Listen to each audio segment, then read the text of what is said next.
Right. I think we can go ahead and get started. Welcome, everybody. Great to have you all here with us today. Oh, that's a good start. We'll get the slides going here. In the meantime, we'll go ahead and introduce ourselves and let you know who is representing the Education Elements team today to discuss with you post-pandemic possibilities. My name is Drew Shantz. I'm a senior design principal with the Education Elements team based out of the San Francisco Bay Area, and thrilled to be joined by two of my favorite colleagues today, Christina and Gabby. Christina, I'll kick it over to you to say hi to all the folks at home.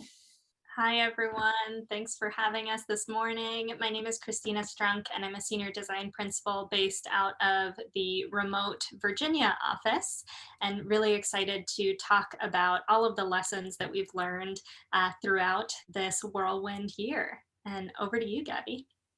Thanks, Christina. And I'm Gabby Hewitt. I'm based out of our Pittsburgh office. It's an office of one right now, but used to be based out of the DC office with Christina. And Drew's selling himself short. It is, I get the notification that it's like 7:59 a.m. for Drew. So we're all really excited to be here for you. I think Drew's most excited because he woke up. This is the start to the day. We've been researching this for a while, and we're really excited to share some of our learnings with you. Of course, I couldn't think of a better way to start the day. Well, what time is it in the Philippines right now? I'm curious. I don't have my whole global time zones figured out. So for all of our friends joining us from the Philippines, we'd love to know what time it is. All of our contact information is on the slide here in case you want to get in touch with us afterwards, email addresses and Twitter handles. We can share this at the very end as well. Before we like to dive into content, we like to do a quick check-in to see how folks are coming into our session today. And today, since we're thinking about possibilities, we want you to pick a mantra to hold on to during this session, something you can lean on and kind of push and challenge your thinking. So in the chat, we would love for you to say, oh, 11 p.m. in the Philippines. Wow, well, you're up late, and I'm glad that we can end the day with you. If you could go ahead and put in the chat which of these mantras you are sticking with today, which of these is resonating the most with you, that would be wonderful. Also, feel free to add where you're coming from and what role you play in your respective context. And thanks, Casey, for kicking us off. I don't know how to pronounce that. Sorry if I said it wrong. Small shifts will lead to big change. Absolutely. Maria, move slow now to move fast later. I love that one. Gabby, what's your mantra today? I'm with all the small shifts will lead to big change. I think we're big believers in the power of 1% improvements compounding over time. So I love that one. Christina, what about you? Right now, I'm feeling like moving slow now to move fast later, being really intentional and deliberate about the steps that you're taking with the future in mind. Wonderful. Thanks, Christina. And thanks, Catherine from Loudoun County. We love Loudoun. We don't need all the answers to get started. Good to see you, Catherine. And Jane, science instructional coach from Round Rock. Welcome, Texas. Together we can solve hard problems. I love it. Anne Marie, welcome. Daniel, welcome. Keep those mantras coming in the chat. We love to set that intention before we dive into our learning. As those are coming in, we'll just do a quick overview of Education Elements. For those of you who aren't familiar with us, we see a lot of familiar faces, and that always puts a smile on our face. But for those of you who are new to Education Elements, we are an education consultancy that supports schools and districts across the country. And we believe in the mantra that schools grow when people grow. We've worked with over 1,000 schools and districts over the course of the past 10 years, and really try to support schools in making shifts towards more equitable, responsive, and student-centered learning through a wide variety of service offerings, from personalized learning all the way up to strategic planning and everything in between. Just as a quick overview of where we're going today, we're going to be talking about glass in a couple different formats: a mirror, a magnifying glass, and a telescope. And we're going to talk about how those are representative of some mindsets that we can take in thinking about the past and all that we've learned over the course of the past 14 months, the good and the bad. And then most importantly, that telescope. What's next and how do we get there? We're going to be really leveraging the chat throughout our session here today. So please add your ideas, what's sparking for you, any questions that you have. Christina, Gabby, and I are going to be monitoring that and hopefully having as rich of a sidebar conversation as we are verbally. So to frame our thinking real quick, just want to name that the term learning loss is often thrown around to describe the phenomenon that's going on right now. And actually how we like to frame it is schooling loss, because while it is true that some students might have lost some learning over the course of this crazy past 14 months, the thing that was truly taken away was the idea of schooling. And we like to use the term schooling loss because it takes the blame away from the student, and it really puts the onus on the fact that what was taken away was students being in schools. Learning was still happening, and learning has just looked a lot different over during the pandemic. So we're going to be using the term schooling loss throughout. If we slip up and say learning loss, that might happen too, but just note that that's our perspective.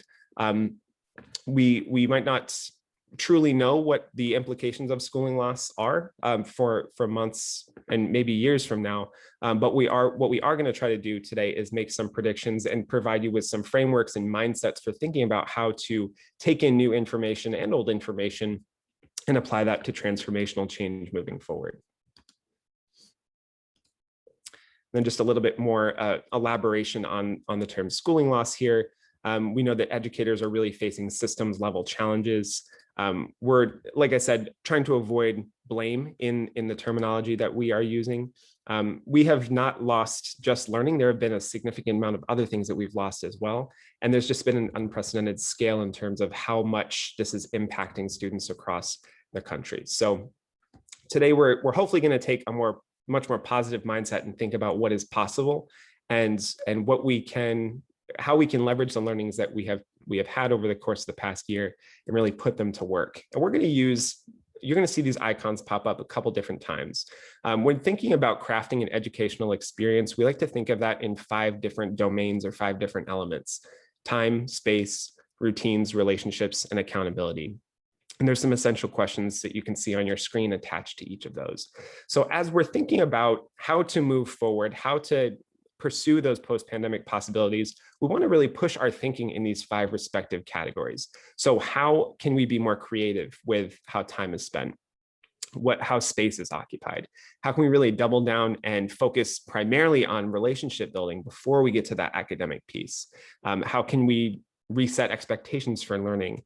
How can we restructure how students actually engage in the learning experience? So some big questions that we're going to be asking today. We're not going to get to all of the answers, but we are going to talk about how we might be able to start getting to those answers. And then if you want to just dig in a little bit more to these elements, I'm not trying to do a self-promotion here, but I recorded another video about 4 or 5 months ago that digs into each of these, if you'd like to take a look at that on your own time. So let's talk about the first piece of glass that we are using today as a metaphor, and that's the mirror. And the mirror metaphor is speaking to what can we celebrate from what we've learned during the pandemic? What are those things that we can look in the mirror and we can put a smile on our face and say, wow, that actually went better than I thought, or we really capitalized on a really tricky situation and we turned this out for the better. Just as a reminder, back in the 2010s, this is what schools looked like. We had students who were super close together. They were in the same room, within a 6-foot bubble, no masks on, collaborating, looking at videos on iPads, sharing surfaces, all things that are foreign to us right now. And what I want to prevent us from thinking about is shifting when we come back to in-person schooling, thinking about how we're going to return as the same as how we left off when the pandemic began. It's going to be different in several ways, whether that be how we interact with our spaces and each other, but we want to look a little bit deeper beyond that. How are students truly experiencing that learning experience when they are in school, and how can we provide new and unique value to them when they are physically proximate with other students and with us as educators? No reminder, or this goes without saying, the 2020s classroom in comparison to the 2010s classroom looks a lot different. We see an example on the top there of some students with face coverings separated apart. We don't see that close-knit collaboration like we see in this photo. we see students distance, and we also see a redefinition of the classroom. So thinking about that element of space, we see many students, almost all students at one point, learning from home and doing that perhaps with siblings like you see in this photo. So we might have a high school student and an elementary school student working in the same family, working in the same room. What I'm going to turn over to Gabby to talk about in just a second is how this last year was an example of an edge case, and she'll explain what that means. There really is no standard operating procedure anymore. The only constant that we can count on is change. So what Gabby's going to talk us through is how designing solutions for extreme use cases is actually a really great way to find solutions that better meet the needs of all learners. So Gabby, I'll kick it over to you to talk us through what that phenomenon of edge case is all about. Thanks, Drew. And my favorite thing about everything you just said was back in the 2020 or the 2010s. Nothing like making us feel old by saying something like back in the day.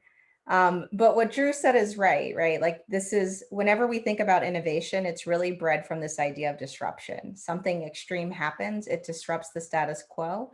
We have to think about new ways of doing things, and that becomes some of the innovative practices that we adopt later on. And so when thinking about this, if you are in any innovative spaces, you might hear the terms base case, corner case, and edge case.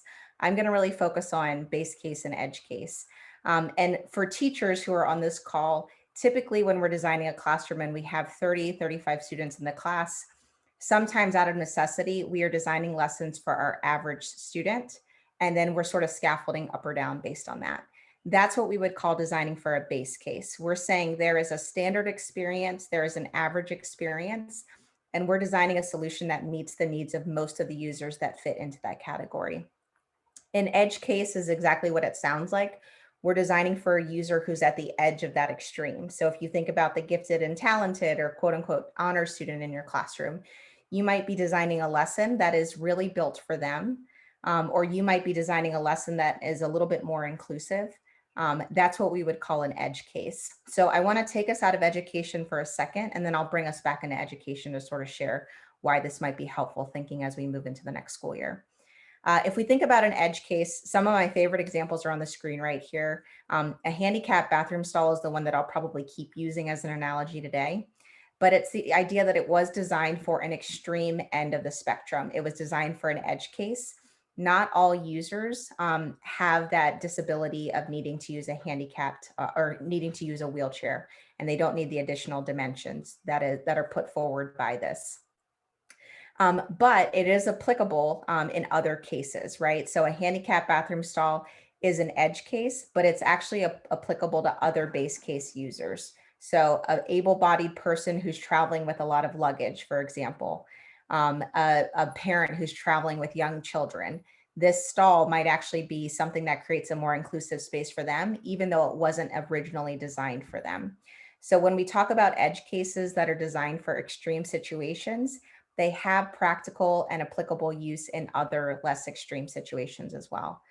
A few other examples on here, the Nalgene water bottle, it was actually material that was built in a laboratory to withstand the high temperatures that chemists would need to use. And one chemist was taking his son hiking, and he's like, actually, this material would make a great water bottle. Let me use it outside because it's pretty much indestructible. And so it was designed for a very extreme use case, but it's applicable in other cases as well. And you can see there's some other examples on there. My kid's favorite one is Alexa, right? It was not designed for children to ask Alexa to sing one more song, yet it's useful in that case, right? And so when we think about innovation, it's born from this type of thinking. There is a disruption that happens. We have to design for an extreme situation, but it actually is inclusive of other less extreme situations as well. So what you'll see next is sort of a greater illustration of what I was talking about. A base case user would be someone who could use any of the bathroom stalls in this situation, right? Edge case would be someone who needs a different guardrail. They need different guidelines. And so you can see the example there of the handicap bathroom stall that's ADA compliant.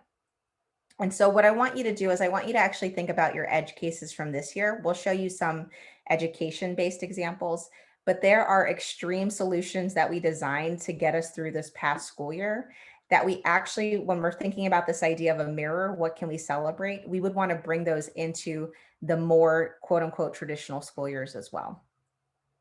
And so what you'll see on this next slide is we want to just give you a chance to brainstorm, and then we'll share some solutions that we thought about. Think about your edge cases of this last year. What were the unexpected wins, the solutions that you created for these extreme cases that you actually experienced this past year and really want to celebrate because they really worked well? Was there anything that was a pleasant surprise for you? And is there anything that was a win in this last case or this last year that we would classify as an edge case that you would want to scale and say this would be applicable in more traditional cases as well? So go ahead and put your thoughts in the chat. I think DJ Drew might play a song while you're doing that. And we want to give you some examples of some situations that we brainstormed as well. Being able to use Google Meet for small group intervention, right? So finding ways to create those experiences even virtually. It sounds like Chelsea was saying a lot more opportunities to host families and involve parents in learning. I love what Danielle said about her first grader learn time management, how to set alarms. That's real, yeah. I don't think like if it wasn't for this last year of an edge case, would we have even given our first graders or our kindergartners these opportunities, right? I love these, keep them coming. Take about 20 more seconds to add them. Anne-Marie mentioned asynchronous PD. I think if I had $1 for every time I heard the word asynchronous over the course of the past year, I would be a wealthy individual. Just making that distinction between what can be synchronous and what can be asynchronous and being really purposeful with how learning is structured is definitely a positive takeaway, I think. Yeah. Something else that I'm seeing that kind of goes back to what you were saying, Gabby, about access that Marvia brought up was thinking about how more students, more teachers had access to tools, and that's really something to celebrate too. Absolutely. These are awesome. Christian, I had a very similar thought. We have been recording all of our sessions, and when we were delivering these in person, we never once recorded it. And so it was really interesting. Now we have this PD library that we can access. George, yeah, quote of the year, your mic's off, you're muted. Okay, awesome. Well, you guys came up with, I think, a more expansive list than the ones we came up with, but we wanted to share some examples. I'll highlight a few and then want to kick it over to Drew to highlight some more. I think you spoke to a lot of this in the chat, right? But the idea of being more inclusive of families and parents. We all know that parents have competing responsibilities, family members have competing schedules. Whenever we say, okay, this is the one evening we're doing open house or the one day we can schedule parent-teacher conferences, being able to transition that online actually created a more inclusive experience. You likely saw attendance go up. You likely had parents who were able to attend a conference that they hadn't been in previous academic years. And so this is an example of an edge case solution. This was designed for an extreme situation. However, it might be an opportunity that we want to bring into a more traditional year. I would say this is probably one practice we don't want to abandon. And maybe this does become part of sort of the standard operating procedure we have. What other edge cases did you notice, Drew? Well, in addition to, edge cases and in addition to edge cases, I think what we're realizing is that there's a lot of learning that we can, a lot of positives associated with kind of the overall implications of the systems that we've relied on over the course of the past year. So in leveraging these edge cases and allowing students to have more agency, I forget who dropped that in the chat, but definitely a lot more agency for students, a lot more choice, a lot more Christian, I think you mentioned that, a lot more ownership and emphasis on them directing their learning. We're really able to support developing independence and resiliency skills, which we know are going to kind of transcend their educational experience and prepare them for the second thought down below here, a shifting reality when it comes to work. I recently read an article in the New York Times, I'll drop it in the chat here, about Google's vision for the future of work. And this image is from that article. We will probably have a increasingly hybrid work world where people are working from home, people are in person, and kind of navigating that space is going to be the norm. And because students have already had the experience of doing that now, it's already setting themselves up for success in the future of work. So I think I'm just thinking about this now, it's kind of been a level playing field for all students to kind of get ready for what the future of work looks like. and adults at the same time. Everyone's been kind of learning how to navigate this together. So I think that's been an interesting phenomenon that we've been experiencing. Would love to continue to hear thoughts in the chat about this whole idea of edge cases, and also the benefits that we will likely continue to reap from all of our learning.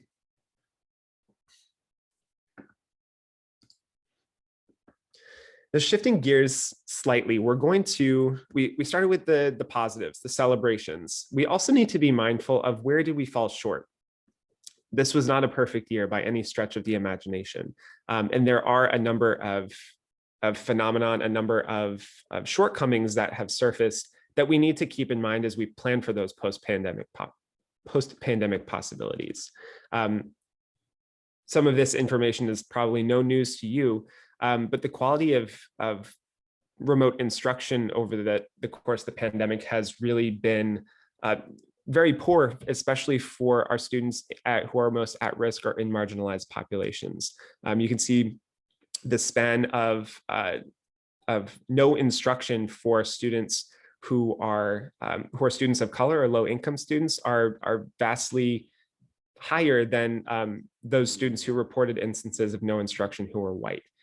So great disparities here when it comes to the quality of remote instruction, let alone considerations of access and the other responsibilities that students have had to take on being at home all the time. So we know that there has been a lot going on outside of the Zoom screen that we just don't have a really great pulse check on. And that's, I think, where some of that thinking around the term learning loss comes from as well, because we don't know what we don't know yet. So we're kind of assuming that all of this learning has been lost. And we know there's also been the public has reflected on this. The public has been vocal about the fact that remote learning has not been equitable. Some of the solutions that we have piecemealed together in a very short amount of time have not been perfect. And that makes sense because we had to do this very quickly, overnight in some cases. We went from being in school in person and everything was fine and dandy to shutting our doors and having students learn from home. So building the plane as we fly it, there's going to be a few things that don't work out, and a few things that we can't necessarily plan for in such a short amount of time. So we want to call that out, and we want to make sure that we are aware of the shortcomings that we have encountered, so that we can redesign them and keep them as a factor in our possibilities moving forward. Gabby, I think you have an example from New York that you wanted to share. Yeah, and there were a few questions in the chat about where the research came from. So Drew, I didn't want to misquote, but it came from a New York Times article that we can actually find and drop in the chat for you in case you're interested in exploring more.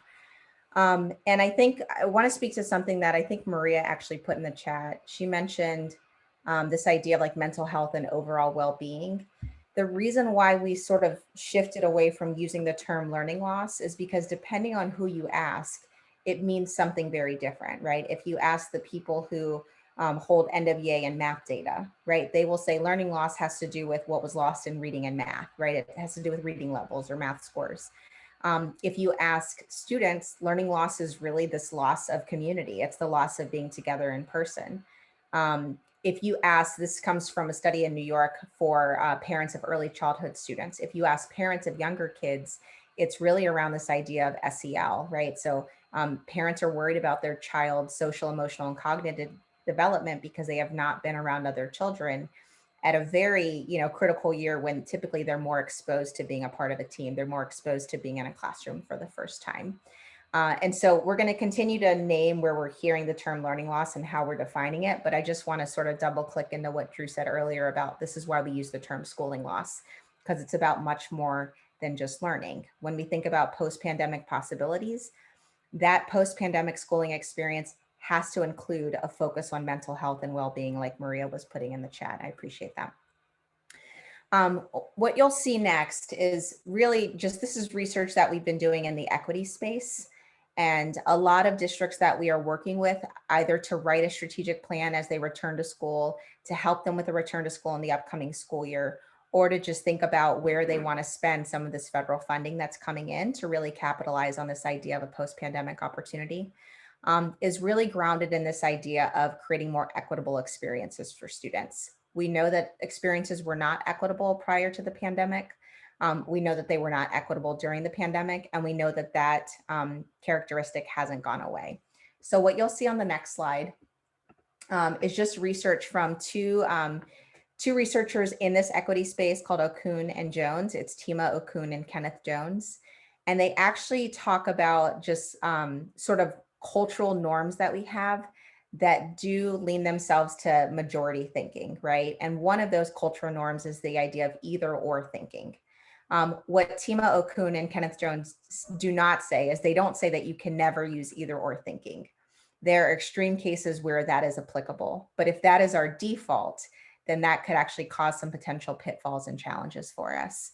And so the way they define either or thinking is this idea that things are either good or they're either bad. They're either right or they're either wrong. You're either with us or you're against us, right? You can see why this type of thinking potentially is problematic.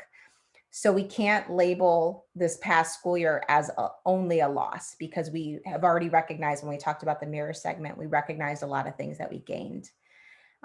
The other thing that I want to sort of underline is this last bullet point. It's the idea that when we engage in either or thinking, it actually increases the sense of urgency, and people feel like they don't have time to make decisions. They have to do this or that. This is likely what you felt last March, April, and May. And again, what Tima Okun and Kenneth Jones would say is that makes sense, because that was the situation we were put into. Like, there's a time and space for this type of thinking. We want to capitalize on this time that we have. We have a little bit more breathing room to think about the next school year, and maybe shy away from that and not oversimplify some complex things. So what they recommend, if you're a leader in this space, or if you're an instructional coach and you're trying to help your team think about what possibilities potentially could exist, you can think about these two suggestions as an antidote to this type of thinking. When team members use this type of language, you can say, what other alternatives might exist? So if they say we either return, one example I love is we either return fully in person or we're fully remote. An example of saying what other opportunities exist, that's sort of where the hybrid model came out, right? If people are faced with an urgent decision, if you have the space, take a break and give some room for creative thinking, right? But we don't want to just look at what we did wrong and say, okay, we have to do the opposite of that. We want to be a little bit more creative in moving forward after this pandemic. The other thing that I'll share, I really love this quote. It comes from Ridley Scott. It's this idea that life's not black and white. It's a million gray areas. It's not just gray. It's millions of shades of gray, right? And so we can't engage in this type of thinking. And if you think about some of the great leaders in organizational structures and organizational psychology, Jim Collins is one of my favorites. In the book Built to Last, he says, it's the tyranny of the or versus the genius of the and. So when we engage in either or thinking, we're really forcing people to align and take sides. When we're engaging in this and or this more creative thinking, we're really encouraging more genius, more innovation, more space for creative thinking. And we're actually being more inclusive because we're inviting more people into the conversation. So we've given you a lot to think about. We started with the mirror, which was what can we celebrate? We moved into the magnifying glass, which is analyzing some things that didn't quite go as planned. And we want you to spend some time engaging in the chat again and thinking about these 3 prompts. What could have been prevented, right? Hindsight 2020. So putting on that lens. What did you try that actually performed worse than you thought it would? And thinking about capitalizing on this as an opportunity. What is ripe for change, right? What is an opportunity you can capitalize moving forward? Okay. So we'll play another song. We'll let you engage in the chat, and we'll call a few things out as we see them as well. Rui, especially what you said, that I don't know, I would expand that beyond teacher burnout, right? I think burnout as a whole is a lot worse than we expected, right? People don't have that benefit of like clocking out for the day, right? So I think that's a big one. I think what Stanley's putting, the problem of lack of affordable internet access, right? I heard a quote last year from his title is Google Education Evangelist. But when I heard Jaime Casap speak, he said, less than 50% of the world is online right now. And hearing that stat just blew my mind, right? Like we obviously have some privilege on this side of the world. But just thinking about that, there are spaces where internet access isn't affordable. It's not inclusive, right? It's not as expansive as we would hope it would be.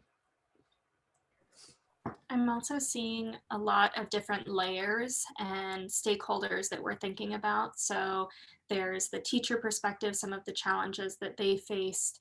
There's the connectivity issue with devices, what students are facing, and also seeing from the leader lens, what are some of the challenges that they faced around communication, around managing all of the different changes. So it seems like there are a lot of different perspectives that are coming through in the chat.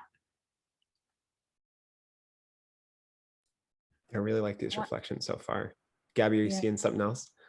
Yeah, Maria actually said the overload for students and teachers, we could have prevented it. So assuming that we could take an in-person schedule and just make it virtual. And I think I heard this a lot where the idea of seat hours, like, well, we got to get our seat hours. Well, 8 hours in front of your computer is a lot different than 8 hours when you get to change classrooms, you get a lunch break, right? Like it's just a different experience. I think that's such a great reflection. Yeah. Love that. We'll keep them coming in the chat if you think of any additional ones. We want to bring you to sort of our last part of this 3-part class framework. Yeah, so thank you for your reflections so far, both on the good and perhaps the not so good. Both of those things are really important to inform our conversation that will start to unfold now about what lies ahead. And we had a choice in terms of what glass metaphor we would use here. I guess we could have used a crystal ball, but I think a telescope is a little bit more suitable because we do have, with the background knowledge that we have a little bit of clarity on what might be on the horizon, but we still don't quite know because the horizon could be, our destination could be very far away. So to the extent that we can, we will try to see as far ahead into the future as possible with the learnings that we have done and with some frameworks and thinking that we've put together here. So I want to start out by talking about the past a little bit. And this is from a blog post that Gabby and I actually authored, and we'll share the link to that in the chat, I think at the end of our session here today. But Matt Church, the speaker, author, put together this evolution of the purpose of education. So as far as the perspectives of parents, educators, and society go, if you think about the 19th century back when kind of organized schooling was happening, the primary driver from parents was care for students. Educators was to kind of impose or indoctrinate, I guess, a curriculum or learning into students. And a lot of that learning was actually driven by religion. But then as we shift forward to the 20th century, we start to have more top-down government-driven education. We have educators who are more in the imprint mode and parents who are more so in that capability mindset. What Matt Church argues now is that we're kind of in school 3.0 in the 21st century, where parents are competitive. They want the best options for their students. Educators want to inspire students, and society is really aiming for advantage. What we decided to do was take it one step further and add on a key stakeholder group that we thought was missing from this framework that Mr. Church put together. No offense to him, but students were largely left out of this purpose of education. So what we tried to do was backtrack and see kind of what was their experience like back when organized schooling was first starting out. Really meant to be obedient bystanders, kind of chug along, go through the process, maintain the status quo. And then now we're kind of in this era of playing the game of school. And what we also tried to do was add on a fourth layer. So what does the 21st century post-pandemic school experience look like? And this is partly our vision, our approach, and what we hope that we will take away from this. We want parents to be fully engaged in the process and have opportunities for them to be engaged as equitable and accessible as possible. We want educators to be able to both inspire, but also equip students with the knowledge, the skills, and the frameworks for them to be successful, regardless of where they go in the future. I think society is very much in this embracing the ambiguity mindset. So to the extent that we can do what we're doing right now, take a novel situation, develop creative solutions to solve problems in an increasingly complex and uncertain world, that's kind of where our minds need to be. And ultimately, we want students to feel empowered by their schooling experience, to take that learning, apply it to their future, and create value and do great things in the world. So that's kind of our perspective on this framework. And we wanted to use that as a jumping off point to talk about, if we want to see engaged parents, educators who are able to equip students with the necessary knowledge and skills, leverage this notion of embracing ambiguity and empowered students, how do we get there? What are the things that we need to start thinking about? So we're not going to play this video, but another video resource from our team, from our CEO, Anthony Kim, he actually sat down with Scott Looney, who's the chief of school at the Hawkins School in Ohio, doing really great and innovative things pre-pandemic and post-pandemic. And I think a really valuable leader to learn from. So we'll drop the link to that in the chat, so you can view that at your leisure. I'll put that in the chat right now. So great follow-up video if you want to open that in another tab and watch that. He talks about a couple of things in this video that I just wanted to call out. There's kind of this pent-up demand for innovation. There has been for a while. We always talk about, let's do the next innovative thing. Let's try something new. And for the most part, it's been a lot of talk and there hasn't been a lot of action. But right now, we really have the closest thing to a reset button for the educational experience that we will have in our lifetime. So if there's any opportunity that we have to capitalize on these innovative ideas that we've been thinking about and have kind of been in the back of our minds, now's the time to do it. He also talks about this idea of organic responses to organic problems. So this is not machines are not going to fix everything. Humans are very much a part of what the future of school looks like. We can't rely solely on technology. While we have been doing that for a significant amount of time, we also really need to leverage the power that comes from the expertise and the relationship building abilities that our educators have. So this has been an organic problem and something that has kind of surfaced organically, and we need an organic response. And by that, we just mean adding on that layer of the human element and not focusing solely on the technology that we have become so reliant on. And I was just thinking to myself as I was getting this deck prepared, in 10 years, how might we prevent school from looking just as it did in March 2020? So think about 2031 and you're looking back on the time we are right now. Is what we're going to do, are the shifts that we're going to make just going to revert us back to where we were in February 2020? Or is it going to look fundamentally different? Is the schooling experience going to be more equitable? Is it going to be more responsive? And is it going to be more student-centered? And that's really our opportunity. That's our charge right now, to think about what are the ways that we can do that. I want to pause real quick and see if Christina or Gabby, any thoughts so far as we're thinking about this possibility for mindset? I think what Lorraine just added to the chat of 2 decades in to the century, now is really the time for us to embrace these possibilities and innovation. It just reminds me of the beginning of the session when you said back in the 2010s. And even though it was only a few years ago, it's also really time for change. So that really resonated. Thanks, Lorraine. Yeah, thanks, Lorraine. Yeah. Go ahead, Gabby. I was going to say the other thing that came out to me from what Lorraine added is the idea that we kept adding new innovations into the classroom without changing the actual structure or model of the classroom, right? So we got the invention of the iPads or one-to-one devices. We just added that to sort of, and I don't want to overgeneralize, but traditionally we added that to the way we were sort of already doing instruction, right? With the addition of the smartboard, I remember, and I'm just going to call myself out here, right? I just used it like a regular chalkboard. I didn't actually use all the features. So I was like, okay, well, now it's a prettier board that I'm writing on. But this is really the chance to, instead of just layering innovations into existing models, it's the chance to create the new model, right? And put all these innovations, sort of build them into the framework of that model. Yeah, thanks, Gabby. lots of thoughts going on in the chat here. We will try to respond and reflect on as many of them as possible as they come in.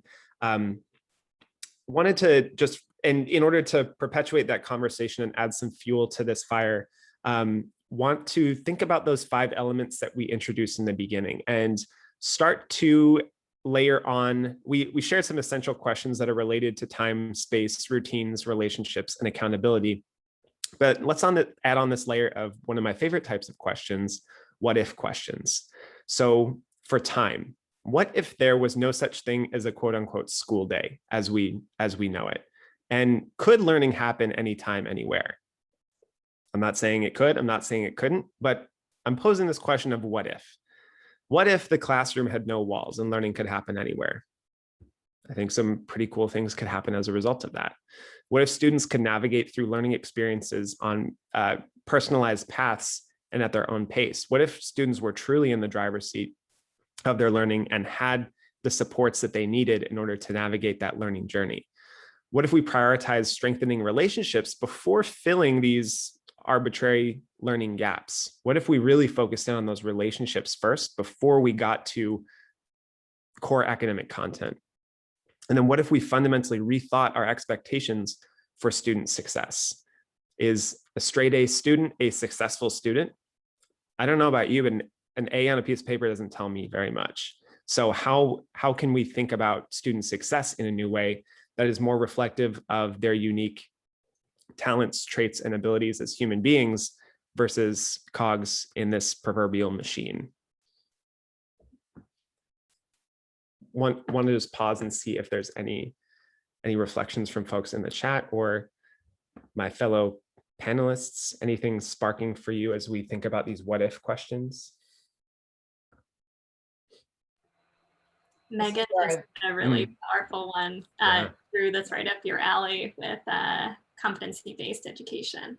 Yeah. I was gonna say, this is where I wish on these webinars, we could see people and they could come off of mute, because I really love Megan's question. What if we drop the construct that age is the determinant of grade? And I think, yeah, like all the structures that we traditionally say that help students move at a similar pace, like if we upend those, I think we would see more of that student-centered, more of that personalized experience. It always continues to baffle me that you're 6 years old, so this is what you should be learning right now. Who says? Who says? Well, some people say, but I think there's an opportunity for us to challenge that. Keep those what if questions coming in the chat and taking off of Megan's lead, because we love to keep this thinking going. As you do that, I wanted to just share another resource that we're borrowing from. I believe his name is Mr. Hook. I'm not sure what his first name is, but his website you can see up here and his social handle here kind of took a different perspective on learning loss and instead talked about it in terms of learning realignment, which I like. What he did was equate some of the shifts that we can potentially make to parts of a car. Now, I don't have a car and I don't know the first thing about a vehicle, what makes a car work, but I think some of these make sense. So as far as the oil change goes, I thought that was particularly interesting.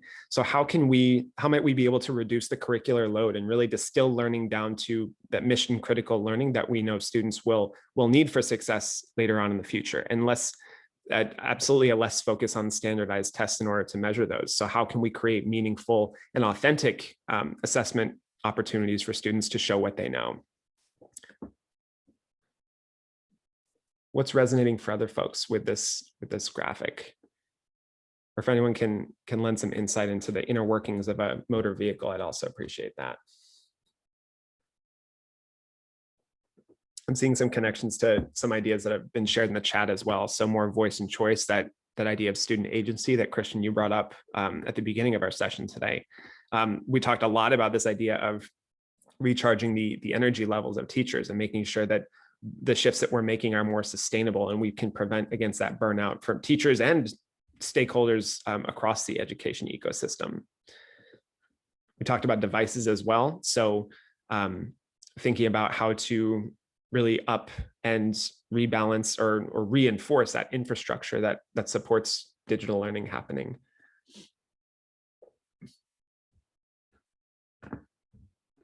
Yeah, I wanna capitalize on your analogy, Drew. That same our CEO, who we referenced earlier from the video, Anthony Kim, co-authored a book called The New School Rules that if you've been on any of our sessions, we quote it all the time. And not because we're forced to, because we work here, but we truly believe in some of the premises of it. That idea of like small habits or plan for change, not perfection, that we talked about at the beginning, come from that.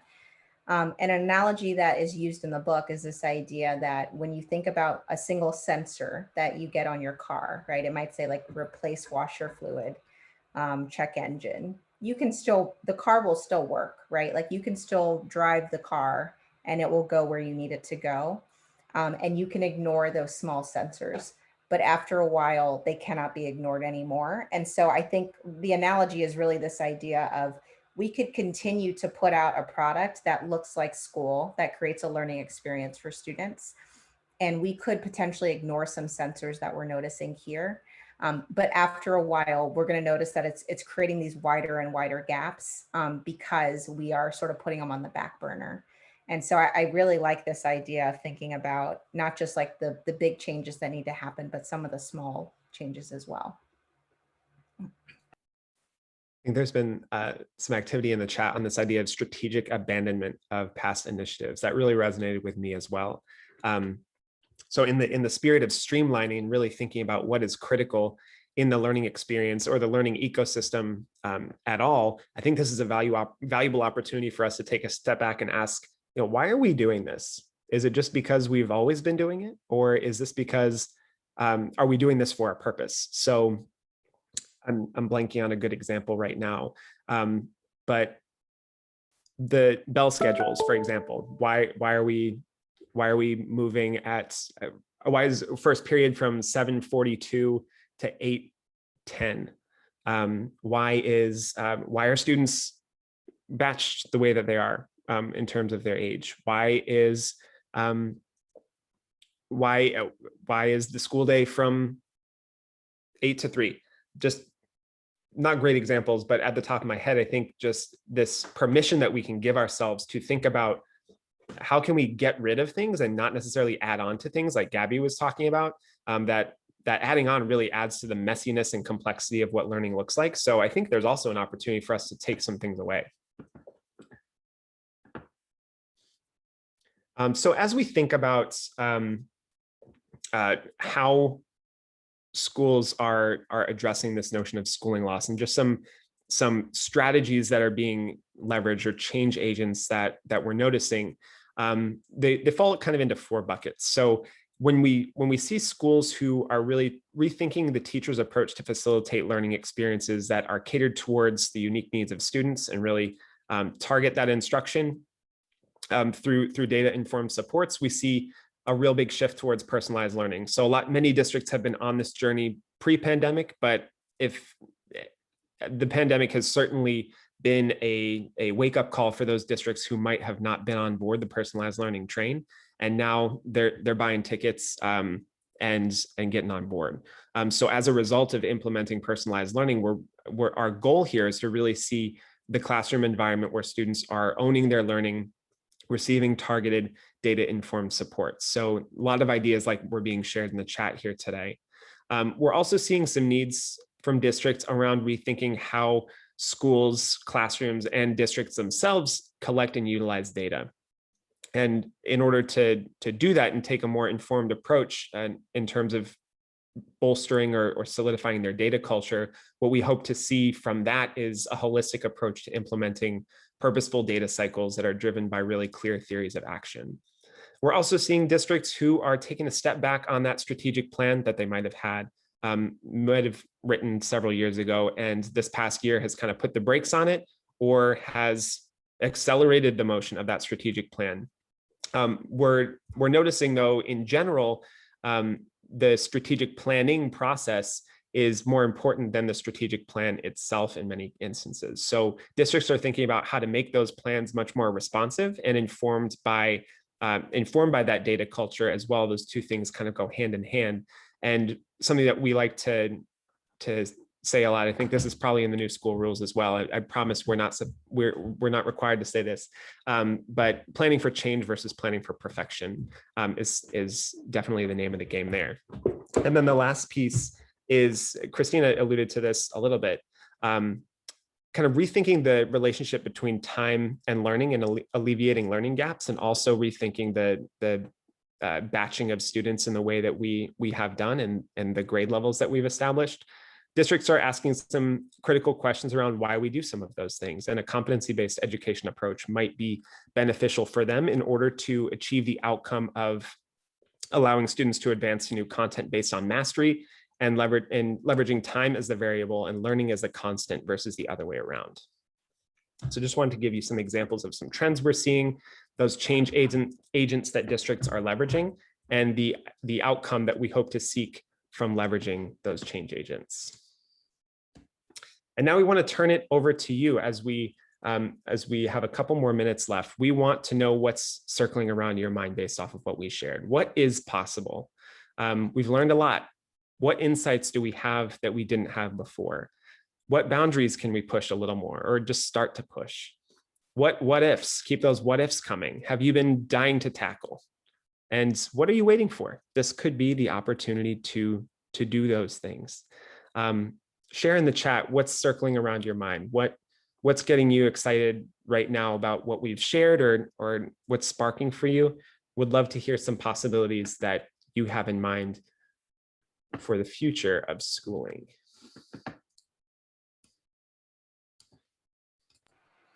I know some of these comments came in before we shared these prompts, but I think what George wrote about learning that part of the core essentials includes human connectedness. There's a human aspect to education that we haven't like explicitly named.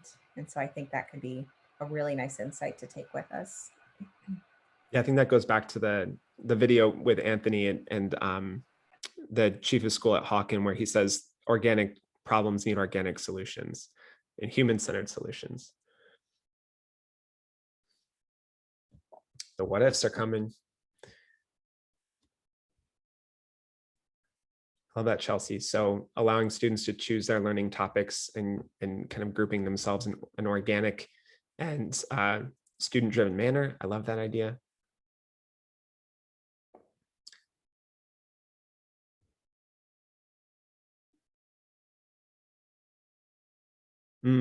Marvia, I love the question you have here about creating space to hear challenging questions, even if there's not an answer. I absolutely love that. And reducing what is not necessary, what not necessary.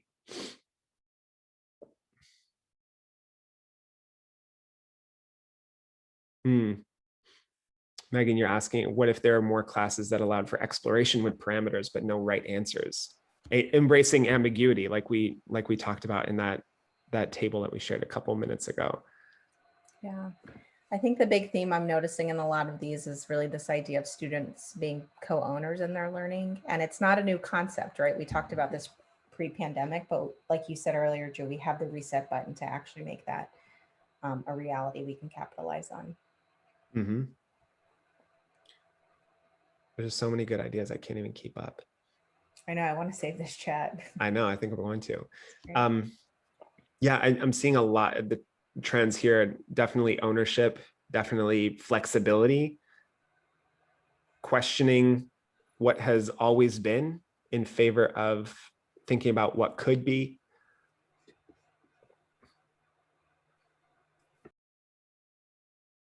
And on this ability, on this idea of time, Cheryl, what you're pointing to is the flexibility that many districts are starting to think about offering students for learning outside of the traditional school day, and continuing to leverage virtual options for some students. Maybe that is the best way for those students to learn. So how could a student, for example, in high school, have a job or an internship during the day and have that really valuable in the field learning experience, and then take care of their academic work in the evening?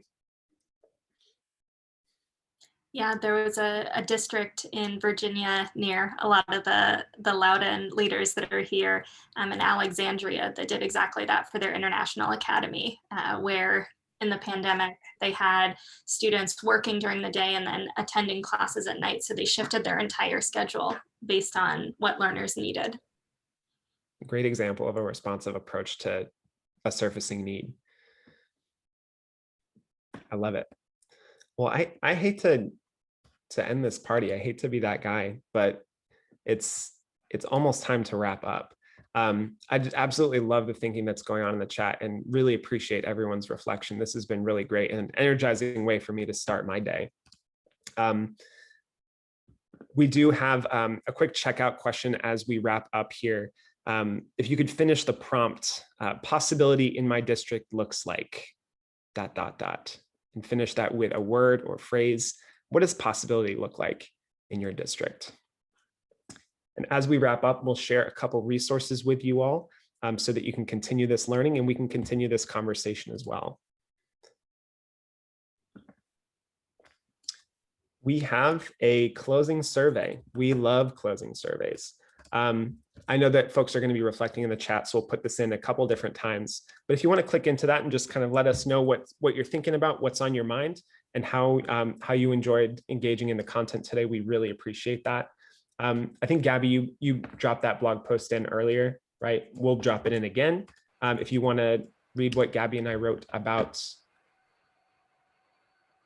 post-pandemic possibilities, and Christina just put in the link to this slide deck. So you'll be able to access all the links and the visuals that we shared today. And then this recording will also be made available afterwards as well. I want to share, if you just want to bookmark one link, it should be the slide deck Christina shared, because it is all inclusive. It has every link that has been coming through the chat as well. And I see that we need access for the closing survey, so we'll change that so that you all are able to. Thank you for calling that out. We will get that fixed. Thank you so much. Well, let's see. Possibility in districts, as we fix that, possibility in districts looks like unknown at this time. Yes, probably a good degree of unknown. Christian, you said student empowerment. I love that. Absolutely. More teacher-led and inspired innovation. Wonderful. Possibility is endless for Rui. Excellent. Students on decision-making teams. I love it. Opening our minds to what could be. Possibility to think outside the box. Possibility is endless. Absolutely, Chelsea. And we'll put our contact information right up again.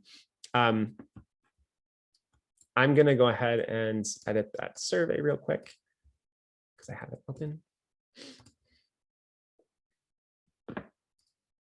Okay, if you go ahead and refresh that survey link, you should be good to go. I apologize for the access problem, but that is just a pre-pandemic and post-pandemic reality of Drew just forgetting to change the permission settings on Google Docs and surveys. I'm human. So Thank you all. We really appreciate you spending the hour with us. Thanks so much. Yes, thank you. I'll put the link to the closing survey in the chat one more time in case you want to drop your thoughts for us. We appreciate you all. Thank you all so much. Have a good one.